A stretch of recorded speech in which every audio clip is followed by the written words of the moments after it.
है कौन बेशरम लोग मुझे बीजेपी का बी टीम कहते हैं? हिम्मत तो मुझसे मुकालमा कर ले, बहस कर ले।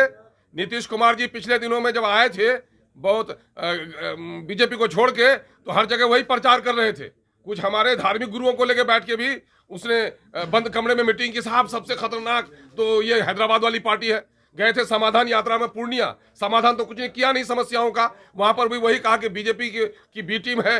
ये कौन बेशरम लोग हैं? कौन नहीं है बीजेपी के गोद में बैठे हुए? पहले भी कहा रहा था कि मेरा दिल भी खुला हुआ है, मेरे दरवाजे भी खुले हुए हैं।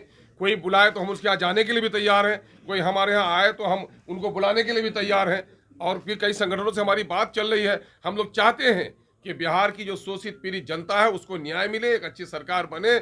और उस सरकार के बनाने की कड़ी कहीं ना कहीं दिल्ली से भी जुड़ी हुई है। दिल्ली में भी बिहार का प्रतिनिधित्व सही तौर पर हो, क्योंकि बिहार को हक नहीं मिल रहा है। नीतीश कुमार जी ने कहा डबल इंजन की सरकार होगी, बिहार को हक दिलाएंगे। दामन फैलाकर वो पटना यूनिवर्सिटी को भी सेंट्रल यूनिवर्सिटी नहीं बना सके, न कोई विशेष पैकेज ले सके। इसलिए ईमानदाराना कोशिश होनी चाहिए। जो ईमानदाराना कोशिश करने के लिए जो भी पार्टियां आएंगी, हम उनके साथ चलने के लिए तैयार हैं। उनका लाइक माइंडेड पार्टियों से मेरा कल भी इनकार नहीं था, आज भी मुझे इनकार नहीं है।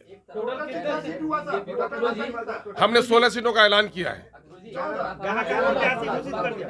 एक का प्रत्याशी हम लोगों ने घोषित नहीं किया है, चूंकि मामला गया का था। अभी इसका हम लोग को करना था वहां पर कुछ मामला, जो रिपोर्ट वहां पर गई है उस रिपोर्ट पर हम लोग के नेता ने रोक दिया है। वहां के ऑब्जर्वर आ रहे हैं 1-2 दिन में, उसके बाद हमारा दूसरे तीसरे चौथे पर 5वें मरहले का फैसला होगा।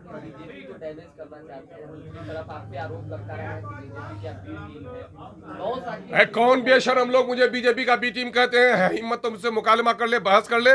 नीतीश कुमार जी पिछले दिनों में जब आए थे बहुत बीजेपी को छोड़ के, तो हर जगह वही प्रचार कर रहे थे।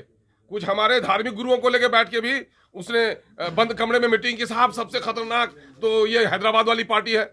गए थे समाधान यात्रा में पूर्णिया, समाधान तो कुछ नहीं किया नहीं समस्याओं का। वहां पर भी वही कहा कि बीजेपी की बी टीम है।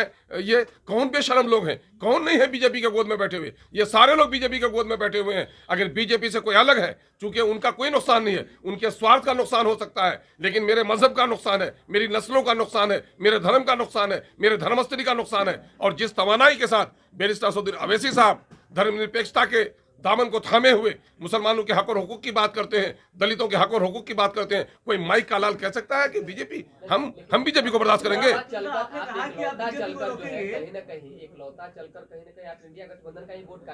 भाई बपौती है किसी की वोट, बपौती है किसी की वोट। मैं जब 5 जीत के आया था, किसका कट के आया था? मैं जब 5 जीत के आया था, कहां जीता? कौन था वहां पर? वोट पे लिखा हुआ है नाम किसी का है? अरे हमारे वोट पर राज किया है लोगों ने। आप 2015 का आप देख लो, गठबंधन की सरकार की रिपोर्ट, 41% वोट हासिल किए थे महागठबंधन ने। 41% में 18% वोट मुसलमानों का था। 23% वालों को 25 मंत्रालय नहीं 34-38 मंत्रालय मिली।